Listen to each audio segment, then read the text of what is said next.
wabarakatuh. Selamat pagi anak-anak hebat yang soleh dan soleha. Bagaimana kabarnya? Semoga selalu dalam keadaan sehat walafiat. Sebelum kita memulai pembelajaran, mari kita membaca basmalah. Bismillahirrohmanirrohim. Kali ini kita akan membahas tema 7, peristiwa dalam kehidupan, subtema 2, peristiwa kebangsaan seputar proklamasi kemerdekaan, pembelajaran 1-3. Muatan IPS. Peristiwa pembacaan teks proklamasi. Pembacaan teks proklamasi kemerdekaan dilaksanakan pada hari Jumat, tanggal 17 Agustus 1945.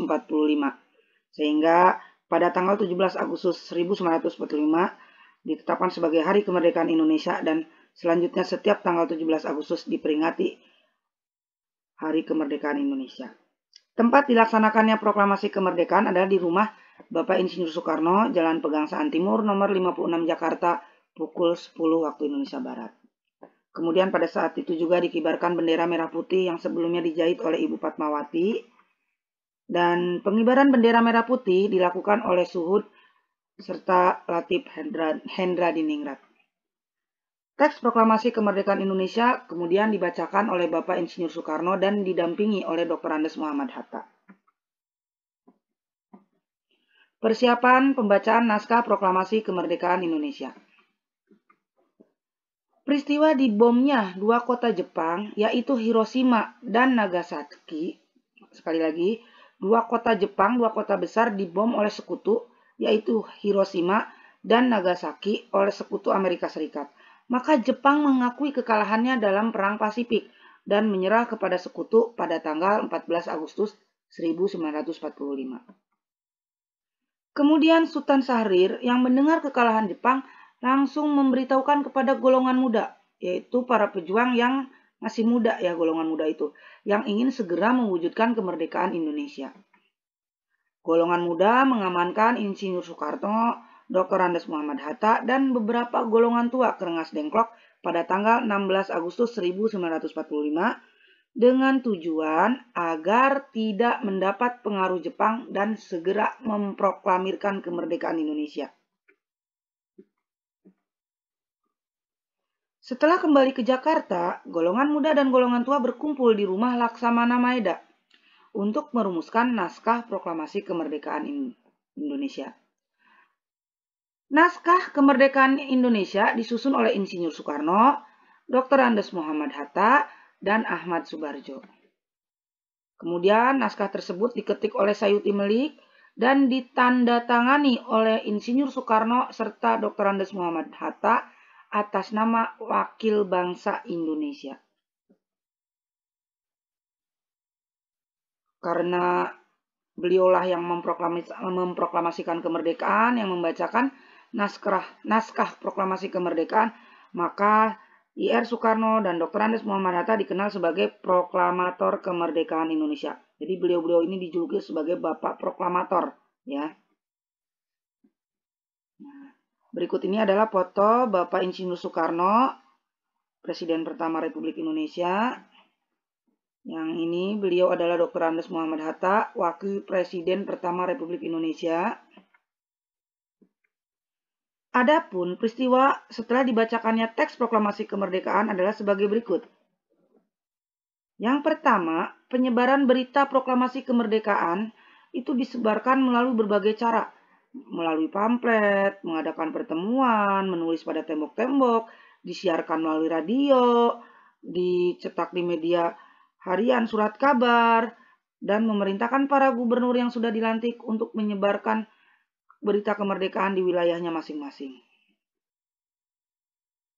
Yang kedua, sambutan rakyat di berbagai daerah terhadap proklamasi kemerdekaan Indonesia sangat antusias. Mereka gembira dan menunjukkan dukungan secara spontan.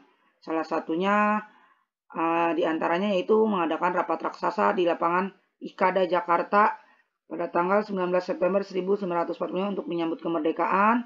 Juga ada aksi-aksi heroik atau kepahlawanan dalam rangka mempertahankan kemerdekaan di berbagai wilayah. Berikut adalah beberapa peristiwa heroik atau kepahlawanan mendukung proklamasi dalam rangka mempertahankan kemerdekaan Indonesia di berbagai daerah atau wilayah di Indonesia. Yang pertama, peristiwa heroik di Yogyakarta yang terkenal dengan salah satunya yaitu serangan umum 1 Maret 1949. Kemudian peristiwa heroik di Surabaya yang terjadi di Hotel Yamato ya pada tanggal 19 September 1945. Kemudian peristiwa heroik Aceh pada tanggal 6 Oktober 1945 dengan dibentuknya API.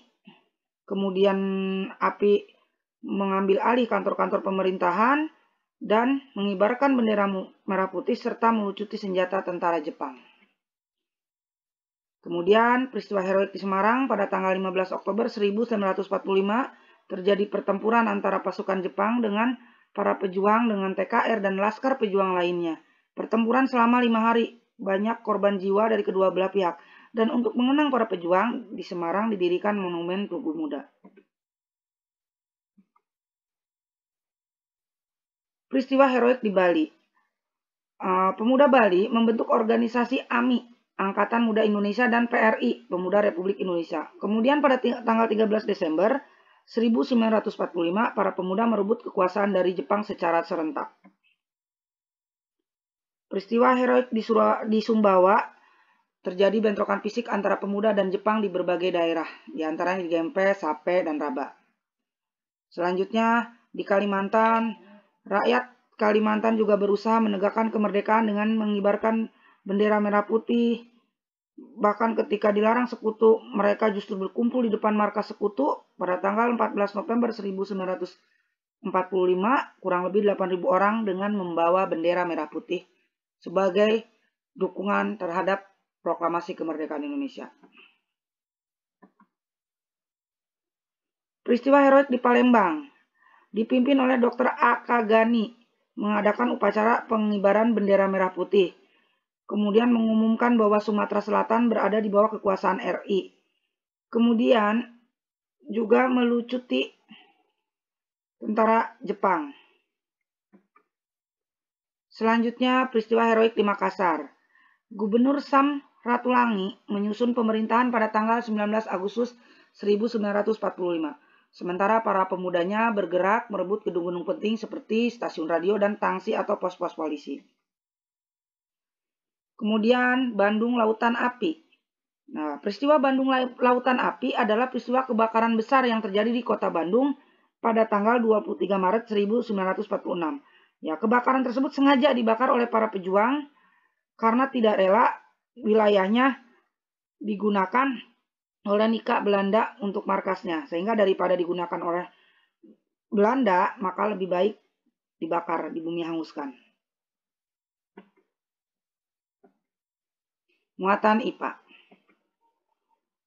Kalor atau panas didefinisikan sebagai energi panas yang dimiliki oleh benda. Untuk mengetahui adanya kalor, dapat dilakukan dengan cara mengukur suhu benda tersebut. Jika suhu benda tinggi, maka kalor yang dikandung oleh benda juga besar. Sebaliknya, jika suhu benda rendah, maka kalor yang dikandung oleh benda juga kecil. Kalor yang dimiliki oleh suatu benda bisa berubah-ubah, bisa naik, bisa turun, karena kalor dapat berpindah dari suhu tinggi menuju suhu rendah. Contoh bahwa kalor dapat mengubah suhu benda adalah air panas memiliki suhu tinggi, air dingin memiliki suhu rendah, kemudian bila kedua air tersebut dicampur, maka campuran itu akan menghasilkan suhu baru. Suhu rendah akan meningkat karena menerima panas yang bersuhu tinggi. Energi panas dapat mengubah suhu benda dan wujud benda. Beberapa contoh perubahan wujud benda. Mencair. Ya, mencair pada es batu yang lama-lama mencair, kemudian membeku. Contohnya puding yang ketika panas cair, setelah dingin menjadi padat. Kemudian juga pada lilin yang dibakar meleleh, setelah dingin lelehannya menjadi keras.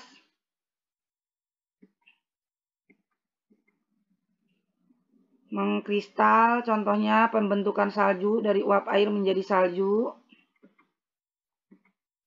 Menguap, contoh menguap ketika merebus air. Ketika mendidih, ada keluar uap panas seperti ini ya, seperti asap. Sedangkan ini adalah menyublim, kapur barus atau pewangi-pewangi ruangan, kamar mandi, mobil, lama-lama habis. Itu menyublim. Selanjutnya proses mengembun, contohnya pada pagi hari kadang kita melihat ada titik-titik air di daun padahal tidak hujan. Kemudian pada gelas yang berisi es, di luar gelasnya basah ya. Muatan SBDP. Gerak tari. Gerak tari adalah serangkaian gerakan indah dari dalam tubuh manusia. Penampilan gerak tari akan terasa lebih indah jika ada iringan musiknya. Musik dapat mengatur tempo gerak sebagai pengiring tari, memberikan suasana, dan sebagai ilustrasi untuk mempertegas ekspresi gerak tari.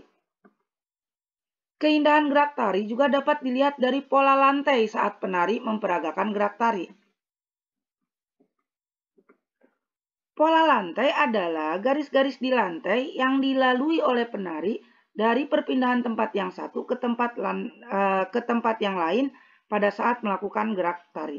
Sekali lagi, pola lantai adalah garis-garis yang dilalui oleh penari dari tempat yang satu ke tempat yang lain pada saat melakukan gerak tari. Menurut jenisnya ada 3 bentuk karya tari atau 3 bentuk gerak tari. Antara lain, perhatikan gambar berikut. Bentuk tari tunggal. Nih contohnya ya. Tari tunggal ini adalah tari yang dilakukan secara perseorangan, individu sendiri menarinya. Kemudian ada tari berpasangan. Bentuk tari berpasangan dilakukan oleh 2 orang ya. Kemudian ada tari berkelompok. Nah, tari berkelompok itu lebih dari 2 orang, banyak orang ya. Bisa 3, 4, 5 dan seterusnya. Pola lantai pada tarian. Nah, ada macam-macam pola lantai pada tarian. Di antaranya pola horizontal, itu garis mendatar. Contohnya tari saman dari Aceh. Kemudian pola melengkung ke depan, ya ini pola melengkung ke depan. Contohnya tari sekapur siri Bengkulu dan juga tari pendet Bali. Selanjutnya pola garis lurus segi 4. Contohnya adalah tari piring Sumatera Barat.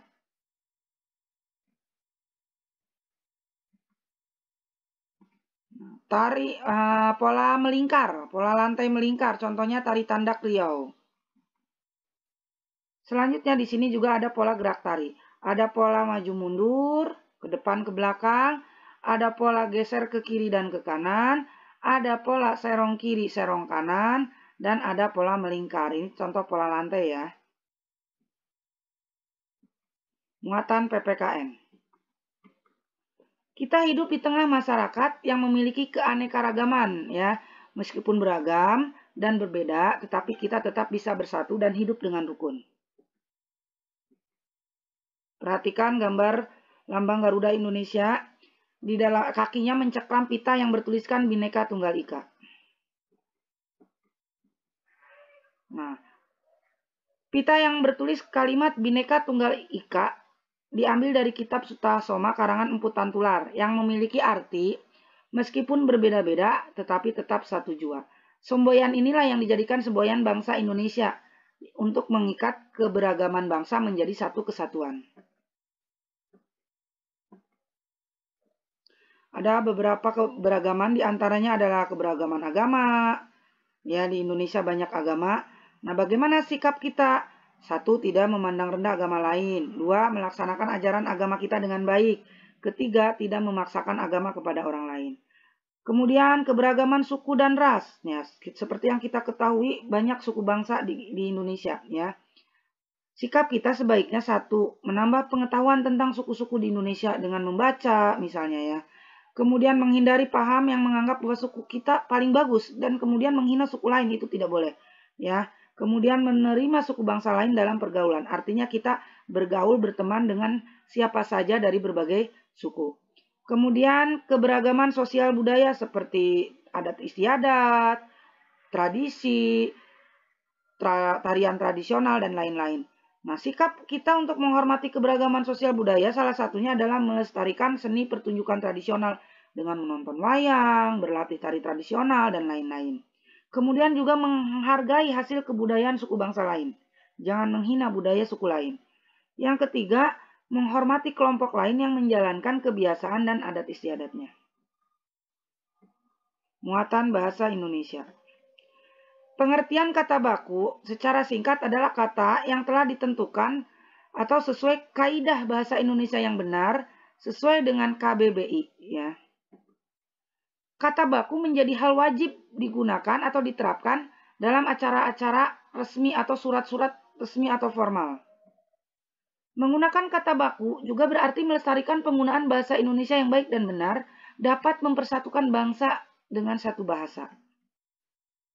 Untuk melihat apakah kata baku yang kita gunakan sudah baik dan sesuai aturan, kita bisa melihat KBBI, Kamus Besar Bahasa Indonesia.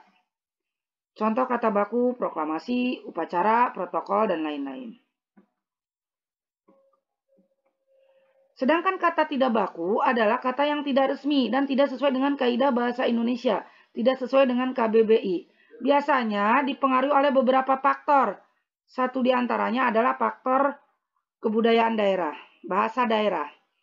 Kata tidak baku dapat digunakan dalam acara-acara tidak resmi, tapi tidak bisa digunakan dalam acara resmi ya, hanya pada acara-acara atau kegiatan tidak resmi, misalnya berkirim pesan dengan teman, mau ngobrol sehari-hari dalam acara-acara yang tidak resmi.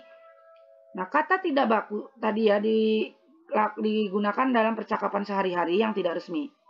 Nah, berikut adalah contoh kata baku dan tidak baku. Contohnya kata baku abjad, tidak bakunya abjad. Dan masih banyak lagi contoh-contoh kata baku dan tidak baku kita bisa lihat di KBBI. Sekian pembelajaran hari ini. Bagaimana anak-anak? Apakah sudah paham? Semoga kalian sudah memahami pembelajaran hari ini. Mari kita tutup dengan mengucapkan hamdalah. Alhamdulillahirobbil alamin. Assalamualaikum warahmatullahi wabarakatuh.